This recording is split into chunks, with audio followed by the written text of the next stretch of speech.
Graça e paz, meus irmãos, da parte de Deus, nosso Pai, e do Senhor Jesus Cristo. Estamos aqui mais um domingo para mais uma aula da nossa Escola Bíblica Dominical online. Neste momento nós queremos louvar a Deus pela tua vida que está aqui conosco para aprendermos juntos a palavra de Deus, porque no reino de Deus o Espírito Santo é o professor e todos nós somos alunos. Quero aproveitar que você já chegou neste momento para cultuar conosco nesta manhã de domingo e pedir para que você, que caso não tenha ainda se inscrito em nosso canal no YouTube, se inscreva em nosso canal no YouTube, aperte o seu joinha, porque nos ajudará a que o conteúdo seja entendido pelo YouTube como um conteúdo relevante e ser mantido por mais tempo na plataforma. Também te convido a compartilhar esse link com os teus irmãos, com os teus amigos, nos teus grupos do WhatsApp, com a tua família, nos grupos da família, nos grupos dos seus irmãos, das pessoas que você gosta. Compartilhe esse link no seu Facebook, compartilhe esse link no seu Twitter ou no seu Instagram. E vamos aprender juntos sobre a palavra de Deus. Hoje estamos na aula de número 5 e o tema é o tema 4, que é em Cristo somos aperfeiçoados, na carta de Colossenses. Hoje leremos do capítulo 2, do versículo 6 até o versículo 19, se não me falha a memória, mas daremos sequência aos estudos de Colossenses, aula de número 5, tema de número 4, para darmos sequência. Como nós sempre fazemos aqui, vamos dar um tempo, que é para os irmãos compartilhar esse link com os demais irmãos e para que nós possamos participar da escola bíblica e começar a lição, tá? Vou dar um tempo, não vou dar de 5 minutos para não ficar muito extenso, mas dá uns 2 ou 3 minutos, que é para dar tempo os irmãos já chamarem, compartilhar os seus links e compartilhar, na verdade, o link desta transmissão para as pessoas participarem também da escola bíblica conosco. Enquanto isso, nós vamos deixar tudo pronto aqui.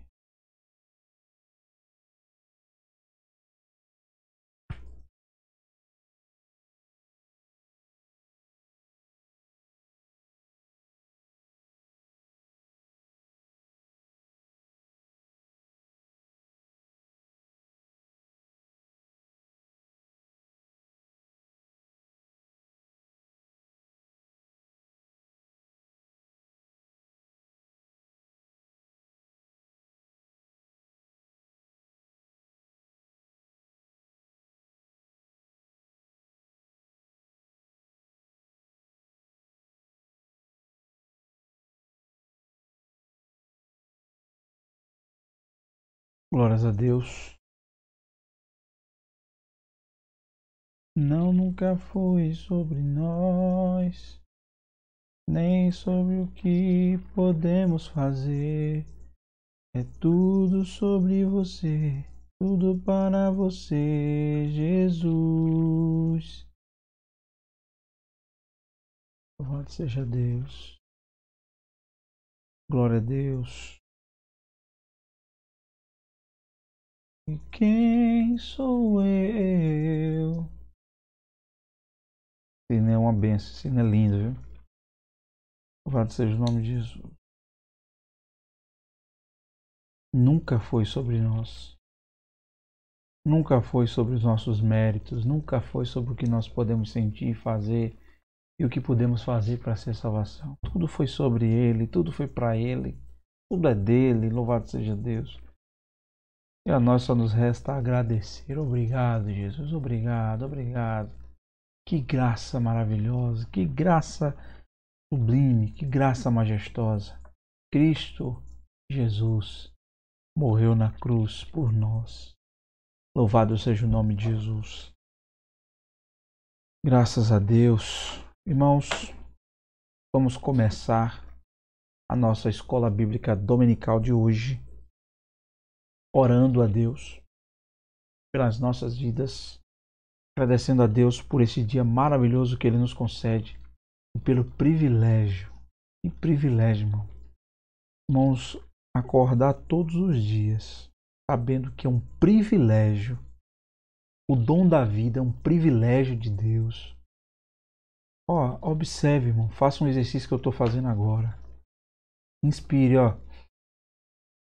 Agora expire. Inspire. Expire. Já imaginou, já passou pela sua mente, pela sua cabeça em algum momento, se quando nós puxássemos o ar, Deus tirasse esse ar? Oh, meu irmão. Rico, pobre, negro, branco, alemão, brasileiro, espanhol, italiano, japonês, o que mora na maior mansão do mundo e o que mora na mais humilde choupana, todos morreriam, todos seriam consumidos. Aí a pergunta que não quer calar: quem somos nós? Quem somos nós? E se uma simples coisa for tirada de nós, a nossa vida vai por água abaixo. Portanto, sejamos gratos, irmãos. Sejamos sempre gratos. Por mais que enfrentemos dificuldades, por mais que passemos por problemas, nada é maior do que servir ao nosso Deus. Nada pode ser comparado. Nada pode ser comparado com a graça que em nós foi revelada em Cristo Jesus. E nada que façamos é suficiente para pagar todo esse amor que Ele nos deu de graça, mas não foi conquistado de graça. Custou sangue, e sangue inocente. Vamos orar ao Senhor. Bendito e eterno Deus, nós te louvamos. Nós te agradecemos pelo privilégio que o Senhor nos concede de abrir os nossos olhos nessa manhã e contemplar esse dia lindo que o Senhor preparou para cada um de nós. Obrigado, Senhor Jesus, porque mesmo enquanto dormíamos, o Senhor nos dava livramentos e nos permitia ter uma noite de sono tranquila. Obrigado, porque o Senhor cuida de nós e cuida dos nossos. Obrigado, porque por mais que enfrentemos as maiores dificuldades deste mundo, nunca as enfrentaremos sozinhos. O Senhor está conosco, o Senhor está no nosso barco e, mais importante, o Senhor está no controle de tudo. Muito obrigado, porque Tu és o meu Deus. E muito obrigado, porque eu só posso fazer essa afirmação, porque o Senhor tomou a iniciativa de me escolher e entregar o Teu Filho no meu lugar. Agora te pedimos humildemente, Senhor, abre o nosso coração. Abre, concentra toda a nossa atenção para receber e aprender da Tua palavra nesta manhã, para nos tornarmos cristãos melhores do que ontem e para que possamos aplicar as verdades que aqui forem ditas à prática da nossa vida diária. Tudo isso nós te oramos e já te agradecemos. Em nome de Jesus. Amém. Graças a Deus. Deixa eu mudar a tela do nosso estudo e vamos para a nossa lição hoje de Colossenses, mostrando a agenda novamente para os irmãos e onde nós estaremos hoje. Em Cristo estamos aperfeiçoados, né? Já é a aula de número 5. Já estamos no tema 4. Já estamos praticamente, já passamos do meio. Estamos, na verdade, no meio das aulas, né? Nos temas. Porque se for somar todos os temas, serão 8 aulas. Então, hoje é a aula de número 5 e o tema 4. Isso mesmo. Já passamos da metade, basicamente, porque vamos para 8, né? Falta 3 depois dessa. Que o Senhor nos ajude. A aula de hoje está em Colossenses, capítulo 2, versículo 6 até o versículo 15. Vou passar daqui para outra tela. Pronto. Vamos ler o texto bíblico de Colossenses, capítulo 2, versículo 6 até o versículo 15, que diz o seguinte: Como, portanto, recebestes o Senhor Jesus Cristo, assim andai nele, arraigados e edificados nele e confirmados na fé, assim como fostes ensinados, crescendo em graça, em ação de graças, tendo cuidado para que ninguém vos engane por meio de filosofias e vãs sutilezas, segundo a tradição dos homens, segundo os rudimentos do mundo e não segundo Cristo. Porque nele, em Cristo, habita corporalmente toda a plenitude da divindade, e estáis completos nele, que é a cabeça de todo principado e poder, no qual também estáis circuncidados com a circuncisão não feita por mão no despojo do corpo dos pecados da carne, mas pela circuncisão de Cristo. Sepultados com ele no batismo, onde também ressuscitaste com ele pela fé no poder de Deus, que o ressuscitou dos mortos. E quando vós estáveis mortos nos vossos pecados e na incircuncisão da vossa carne, ele vos vivificou juntamente com ele, perdoando-vos todas as ofensas, apagando as escritas de ordenanças que era contra nós, a qual nos era contrária, e tirou-a do meio de nós, cravando-a na cruz. Algumas traduções vão falar da cédula que era contra nós, e ele rasgou-a e cravou-a na cruz. E o verso 15, para fechar a leitura devocional: e despojando os principados e potestades, os expôs abertamente, triunfando sobre eles em si mesmo. Guarde bem esse versículo 15, que nós vamos fechar a lição de hoje com ele, e guarde bem o versículo 15. Vamos mais adiante. Como introdução, o capítulo 2, versículo 5, ou anterior, a aula de número 4. Isso, na aula de número 4, o tema número 3. Paulo indica que os colossenses estavam firmes na fé em Cristo. Eles demonstravam capacidade para resistir aos ataques dos falsos mestres. Haviam recebido a Cristo por meio do ensinamento seguro de Epáfras, só para nós relembrarmos a aula passada. Porém, Paulo achava prudente adverti-los a continuarem a caminhada cristã com firmeza e a não se deixarem iludir com as sutilezas dos inimigos do Evangelho. E com isso, pegamos a lição de hoje: aperfeiçoados em Cristo. Em Cristo estamos aperfeiçoados.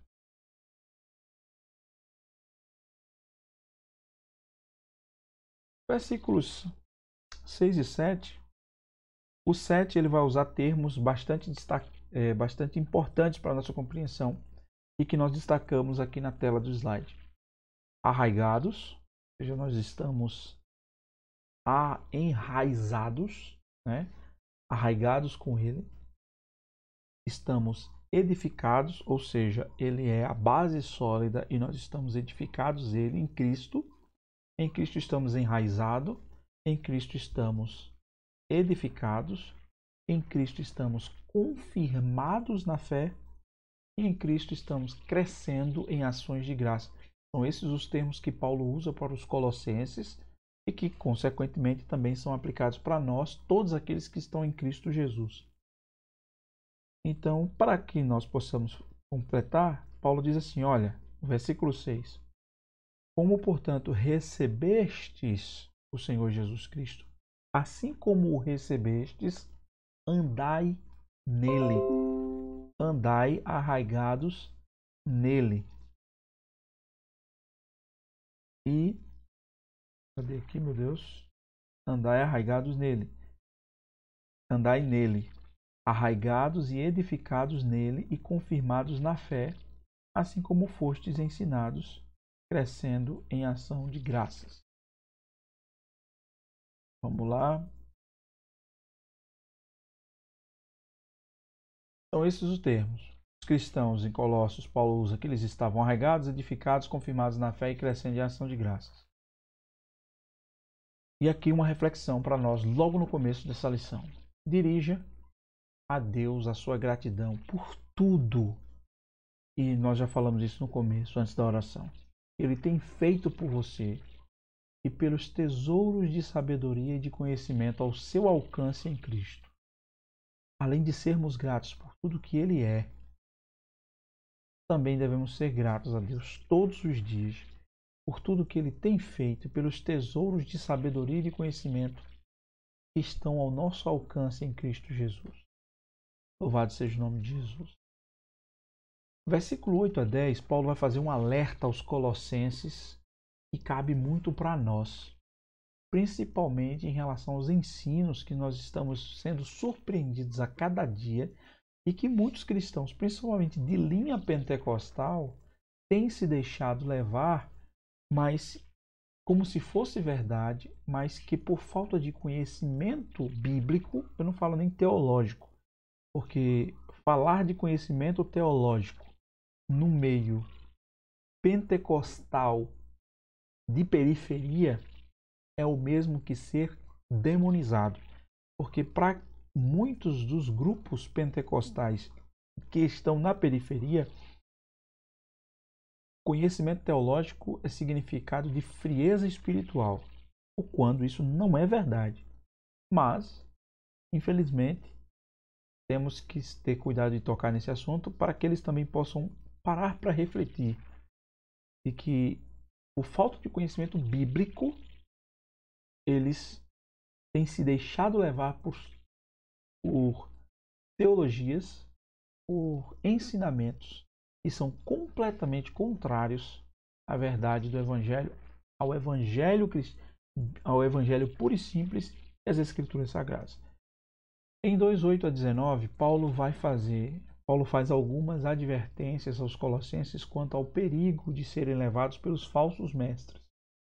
E os 3 modos como Paulo os avisa são expressivos. Primeiro, ninguém vos venha a enredar, está no versículo 8. E o que é enredar? É você emaranhar alguém com uma rede. O conceito e a expressão usada por Paulo é uma expressão comum para o público da sua época. Lembremos-nos que o Evangelho no primeiro século ele foi pregado a uma comunidade agropastoril, em que nela também haviam pescadores. Discípulos de Jesus, na sua maioria, eram todos pescadores. Né? Então, essa expressão para o público a quem ela foi dirigida é muito comum. Lembrando que eles estão próximos a regiões marítimas. Então, a pesca é comum naquele contexto. Então, quando ele diz assim, ó, não, ninguém venha vos enredar, é vos emaranhar com rede. Ou seja, quando se joga a rede para trazer o peixe, e o peixe não consegue sair da rede porque ele está todo emaranhado, enrolado na rede.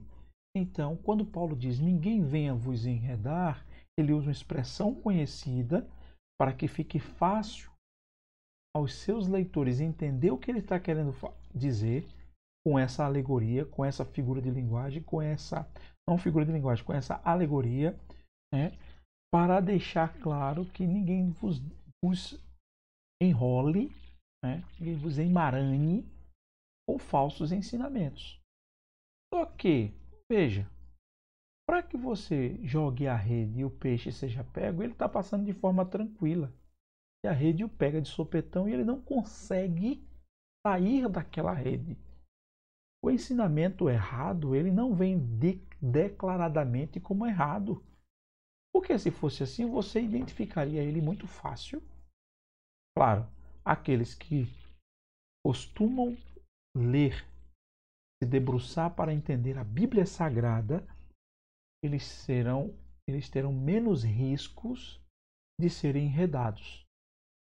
Mas aqueles que não costumam ler a Bíblia, que não costumam colocar a Bíblia no seu plano de leitura diário, eles são completamente fáceis, presas fáceis de serem enroladas com falsos ensinos, e geralmente vêm com discursos bonitos, com palavras agradáveis e com tipos de conversa que acabam falando aquilo que nós queremos ouvir. Mas Paulo alerta os colossenses para que isso não aconteça. O segundo alerta de Paulo está no versículo 16. Ninguém, pois, vos julgue. Versículo 16 ele diz: portanto, ninguém vos julgue pelo alimento, ou pela bebida, ou por causa dos dias de festa, ou da lua nova, ou dos shabats, que são os dias de descanso. Então, ninguém vos julgue por aquilo que você come, por aquilo que você bebe, ou por causa dos dias das festas que você vai, ou da lua nova, ou do shabat. Ninguém vos julgue por isso.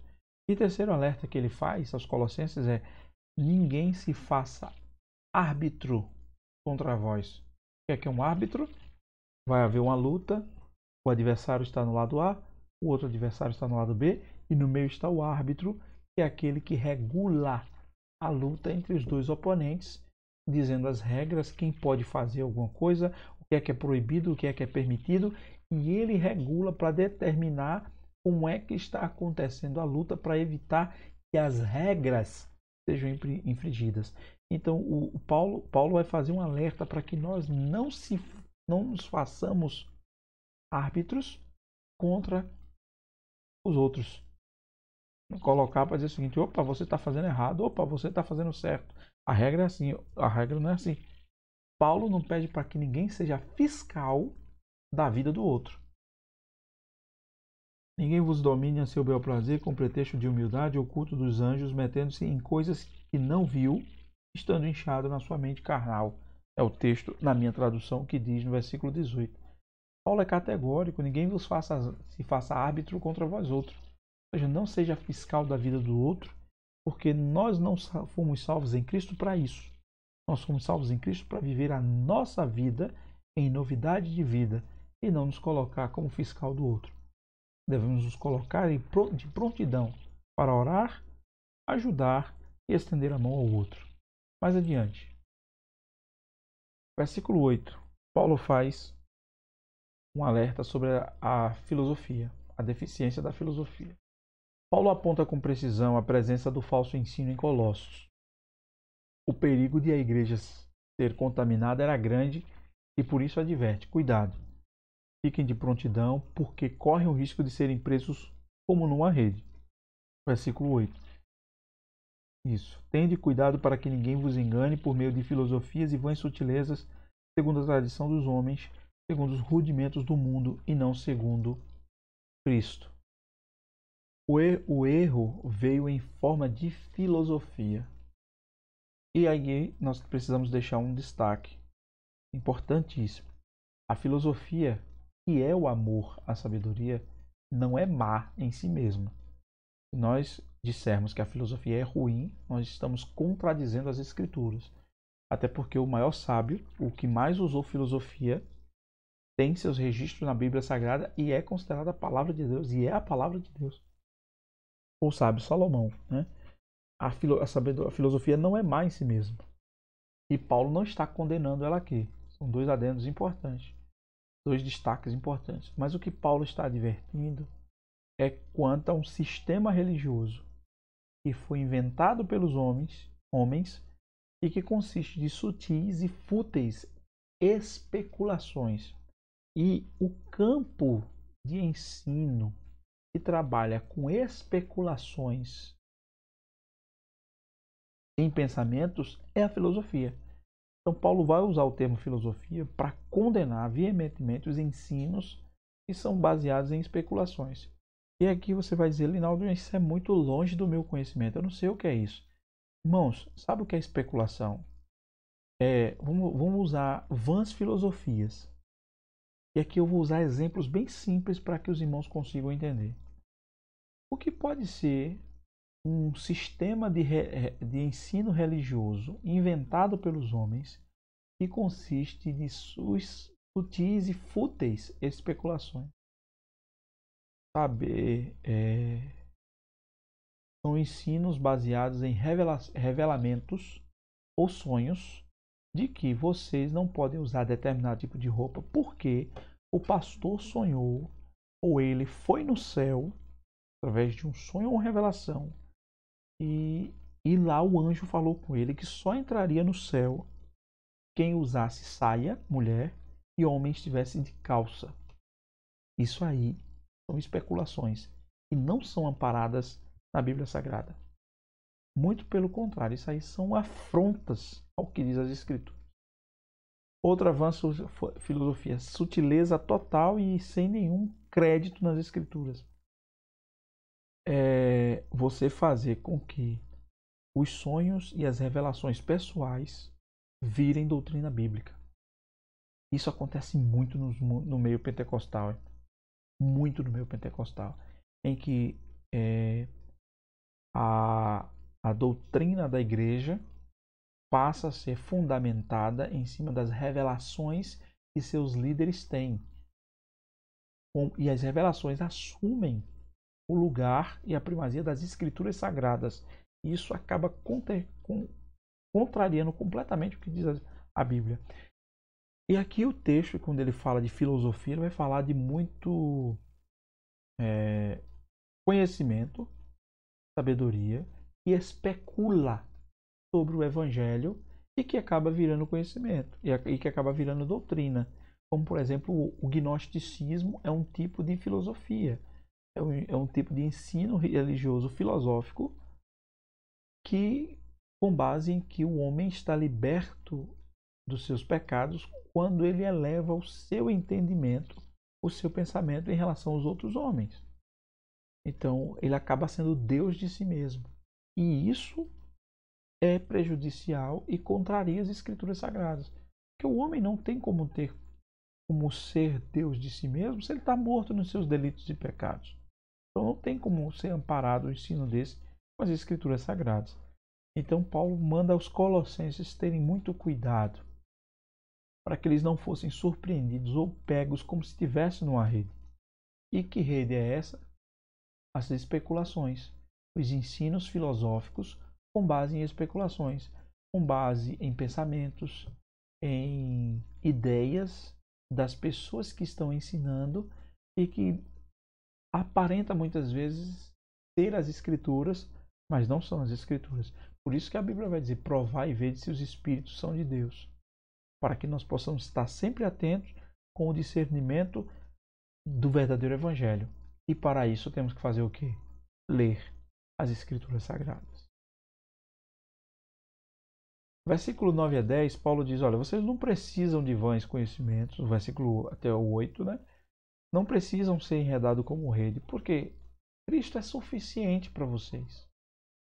Versículo 9 a 10, veja o que ele vai dizer: tende cuidado para que ninguém vos engane como por meio de filosofias e vãs sutilezas, segundo a tradição dos homens, segundo os rudimentos do mundo e não segundo Cristo, porque nele habita corporalmente toda a plenitude da divindade, e estáis completos nele, que é a cabeça de todo principado e poder. Ou seja, Cristo é suficiente. A suficiência de Cristo é nele, corporalmente, que habita toda a plenitude da divindade.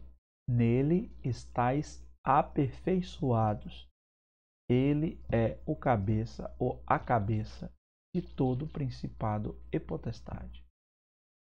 Cristo basta. Cristo é suficiente.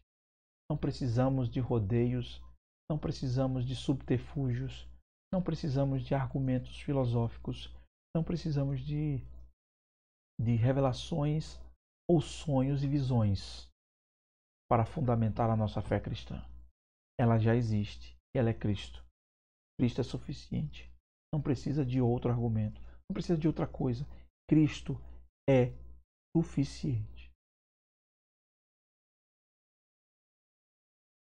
Colossenses para hoje, uma aplicação com base até aqui no que nós falamos. Vivemos hoje num mundo em que há vários sistemas religiosos chamados evangélicos, que são especulações fúteis e Cristo é praticamente deixado de lado. estamos aos poucos voltando ao período das indulgências que Lutero tanto lutou pela reforma protestante. Pergunta: como nós podemos afirmar as grandes verdades do Evangelho e declarar com toda a convicção a gloriosa majestade da pessoa e a suficiência de Cristo como Salvador? Como podemos fazer isso, né?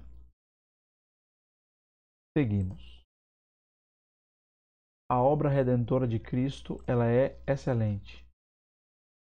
Em Cristo há completa salvação.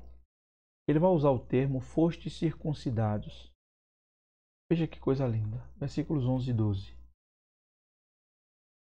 No qual também estáis circuncidados com a circuncisão não feita por mão no despojo do corpo dos pecados da carne, mas pela circuncisão de Cristo, sepultados com ele no batismo, onde também ressuscitaste com ele pela fé no poder de Deus, que o ressuscitou dos mortos. Circuncidados. O que é que mais os Gálatas vão cobrar? Os judeus que estavam na igreja da Galácia vão cobrar para aqueles gentios que se converteram que eles se circuncidassem, porque os homens cortassem o seu prepúcio do seu órgão genital, para que eles se tornassem completos, sendo também cumprindo o ritual judaico. E Paulo vai protestar veementemente sobre isso, dizendo que eles não precisam fazer isso, porque a nossa circuncisão não foi na carne, ela foi no Espírito, em Cristo. Se você observar, a circuncisão é um pacto. É um pacto que separa Israel dos demais povos. O batismo é um sacramento que representa um pacto, a nova aliança. Quando nós entramos na água, que o pastor, na hora do batismo, nos joga para dentro da água, o que é aquilo ali, o ato de cair na água, representa? A morte.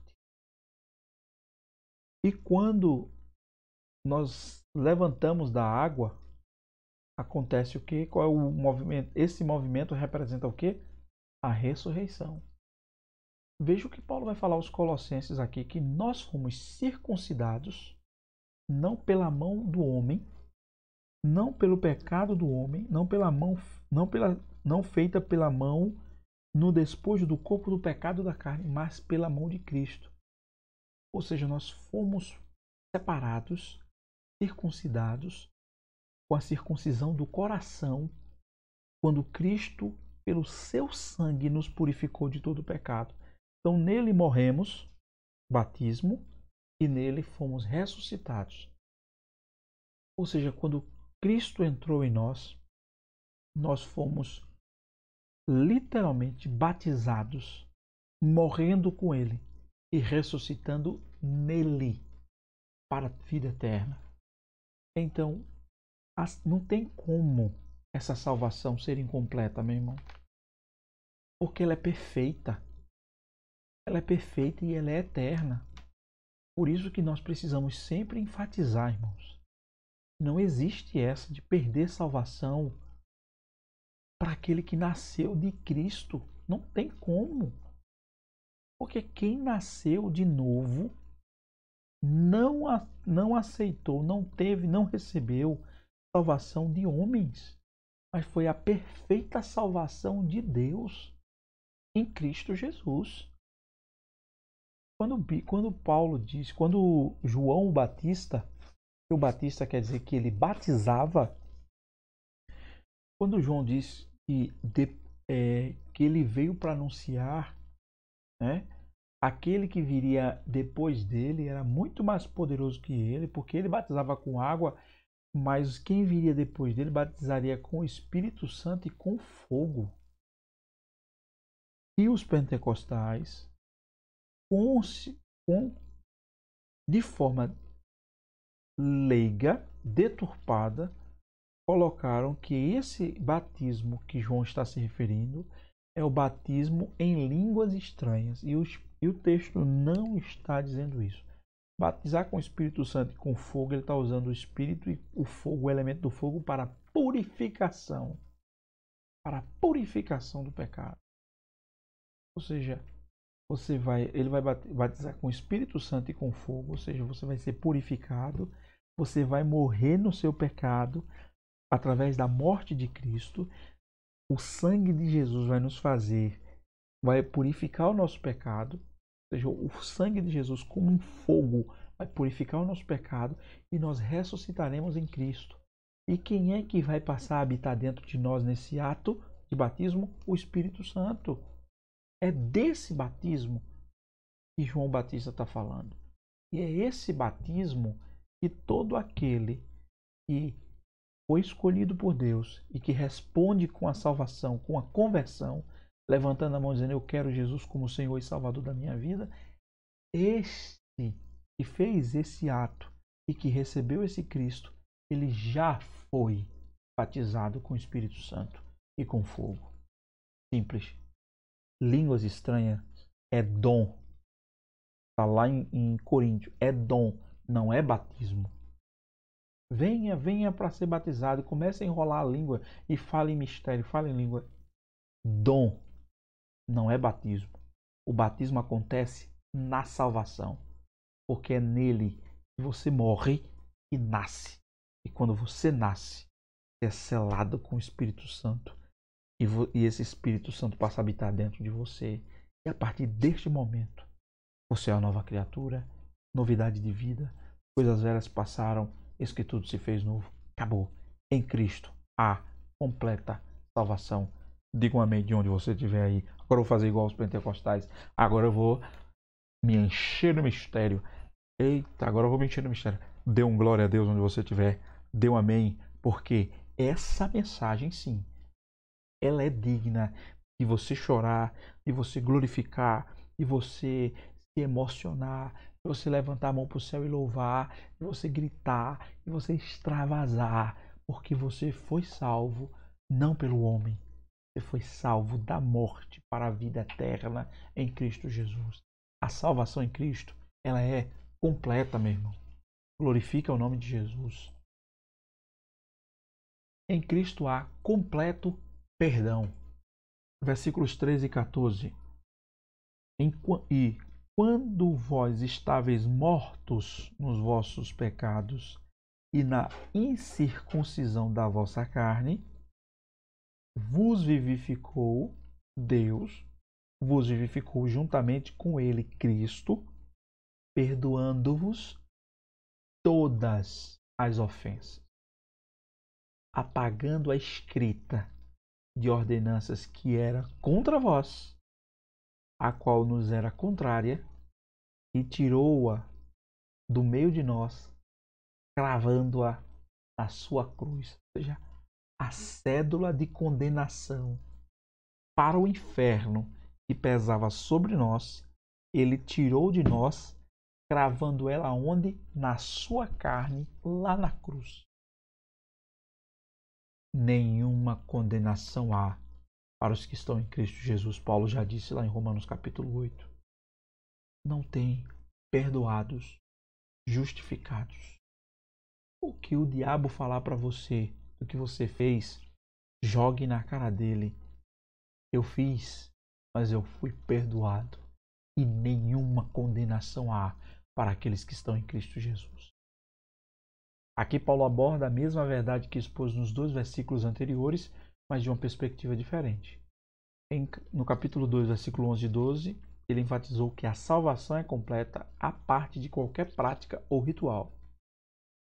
Nesses versículos, o 13 e o 14, ele enfatiza que o perdão é completo a parte de qualquer obra humana. Ou seja, o perdão de Deus pelos seus pecados é completo e não depende da sua obra. Foi Cristo que morreu na cruz. Não é mérito seu. Aceitar a Cristo não é um mérito seu. Ele te chamou. Ele te escolheu. Ele te salvou. Você só viu a maravilha. Só foi mexido pelo Espírito. E chorando levantou a mão dizendo: eu quero esse Jesus. Eu não consigo mais viver neste mundo. Porque algo está acontecendo em mim. Eu não consigo explicar, mas eu quero esse Jesus como Senhor e Salvador da minha vida. Ele te chamou, meu irmão. Ele te chamou, minha irmã. Não existe nada mais glorioso, mais majestoso, mais poderoso do que isso, não. Louvado seja Deus. Como todo pecador, os colossenses estavam na seguinte situação. Como já falamos inúmeras vezes aqui, principalmente nas aulas de Romanos. Mortos nas suas transgressões, mortos pela incircuncisão da carne, e agora perdoados em Cristo Jesus. Louvado seja Deus. Em Cristo há completa salvação, primeiro ponto. Em Cristo há completo perdão. Terceiro, em Cristo há completa libertação. Versículo 15. E não ligado à cabeça, da qual... 15. E despojando os principados e potestades, veja, essa que eu disse, guarda o 15. E despojando os principados e potestades, os expôs abertamente, triunfando sobre eles em Cristo. Irmãos, viaja comigo nessa verdade. Viaja comigo nessa ilustração.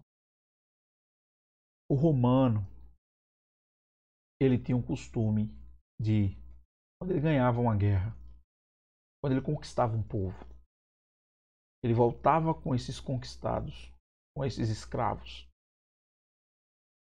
entrava na cidade em carro aberto, com os vencedores, com seus cavalos pomposos, marchando, e um carro vinha atrás, com todos os prisioneiros de guerra, acorrentados e em carros abertos.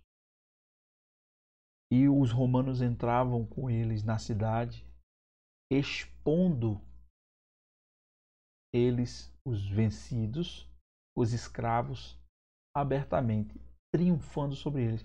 Essa passagem dos romanos, quando eles entravam com os escravos, era para exibir a sua vitória, expondo os derrotados sobre o seu poder.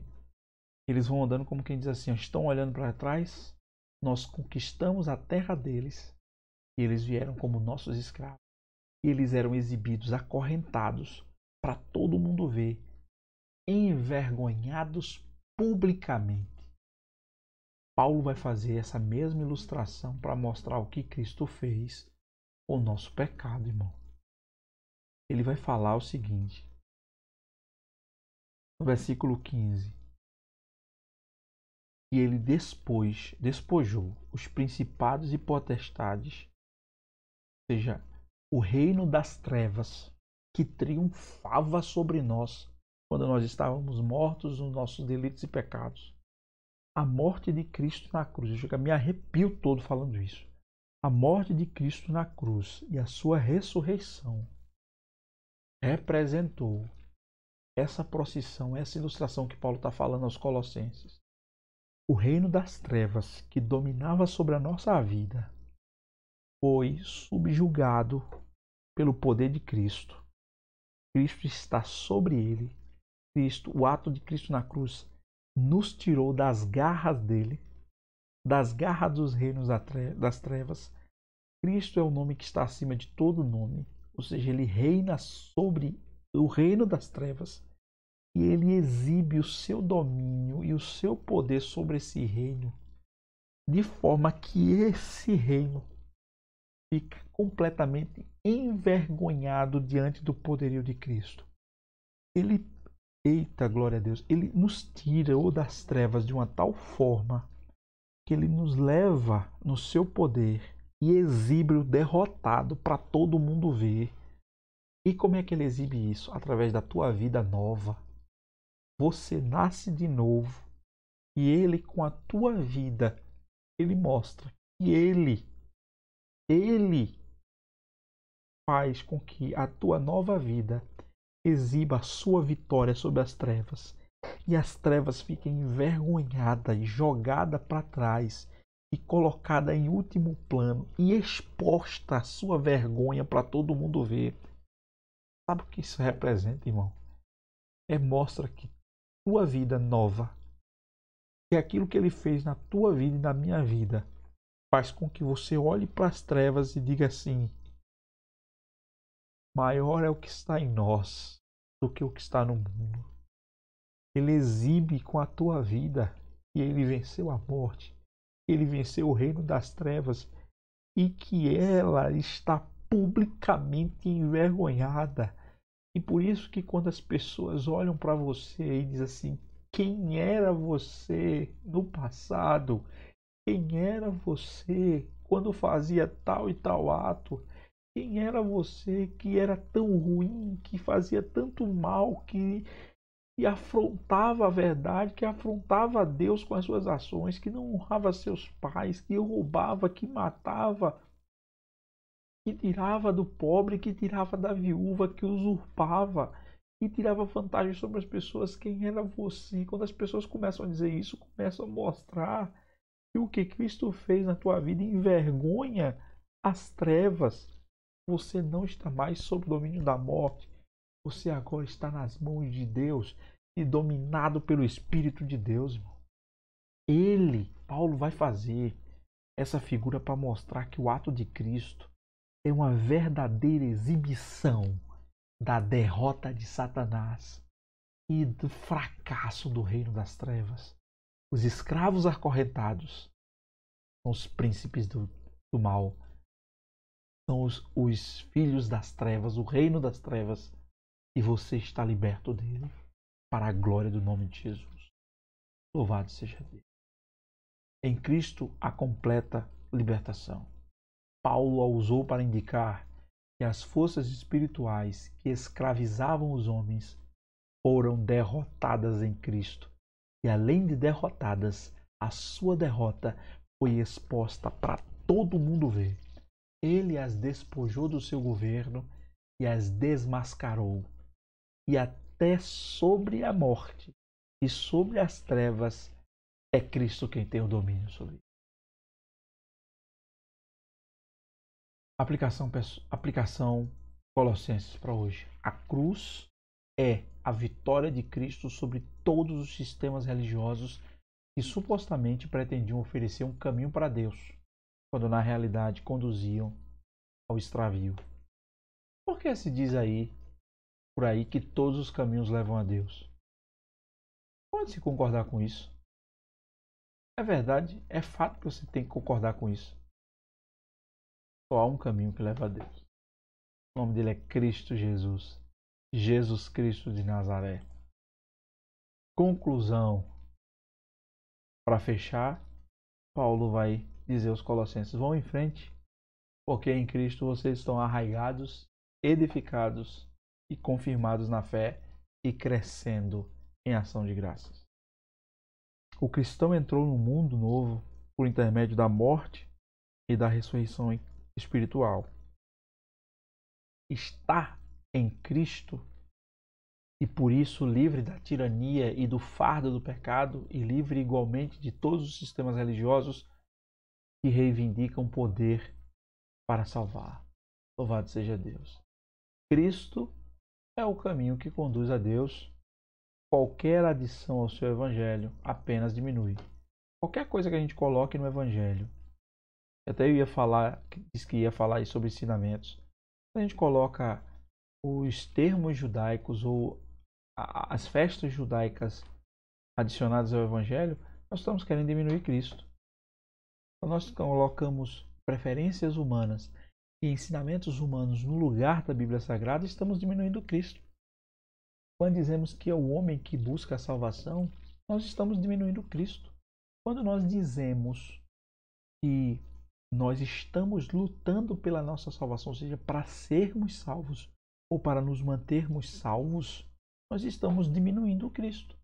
Quando nós dizemos que nós é quem lutamos diariamente para ser salvo, nós estamos diminuindo Cristo. Nós lutamos todos os dias para nos preservar santos, consequência da salvação em Cristo, não para sermos salvos. A salvação já foi, já aconteceu e você está desfrutando dela. A santidade é para nos preservar dentro da nova natureza cristã que foi dada em Cristo. Nada sobrepuja a Cristo, no qual temos sido aperfeiçoados. Que Deus ele pois nos abençoe em nome do Senhor Jesus. E no próximo domingo, a lição de número 5, o tema 5 e a aula de número 6, falaremos sobre o perigo à vista. Falaremos sobre doutrinas falsas, sobre heresias que estavam circuncidando os colossenses como um perigo à segurança doutrinária dos colossenses. E vamos fazer um paralelo com os nossos dias atuais, com também ensinamentos e doutrinas que têm ameaçado a segurança doutrinária da Igreja de Cristo. E o Senhor possa ter falado ao teu coração, em nome do Senhor Jesus, e que você tenha sido abençoado e abençoada. Se Deus falou ao teu coração, como falou ao meu, ore comigo agradecendo, em nome de Jesus. Senhor Jesus, muito obrigado pelo ensino desta manhã. Muito obrigado pelo privilégio de aprender a tua palavra e de ter sido tocado pelo teu Espírito. Que o Senhor continue falando aos nossos corações. Que o Senhor nos desperte, Deus, para buscarmos a tua presença através da oração, do jejum e da leitura diária da tua palavra. Possamos aplicar ao nosso coração o desejo de ler e meditar nas Escrituras Sagradas todos os dias da nossa vida. Pai, em nome de Jesus, muito obrigado pela completa salvação, pelo completo perdão, pela completa libertação. Muito obrigado. Muito obrigado porque me tiraste das trevas para a tua maravilhosa luz, para o reino do Filho do teu amor, e expuseste a derrota de Satanás sobre mim. Muito obrigado. Muito obrigado, porque em Cristo Jesus nós somos mais do que vencedores. Deus nos prepara, nos concede um restante de domingo maravilhoso na tua presença.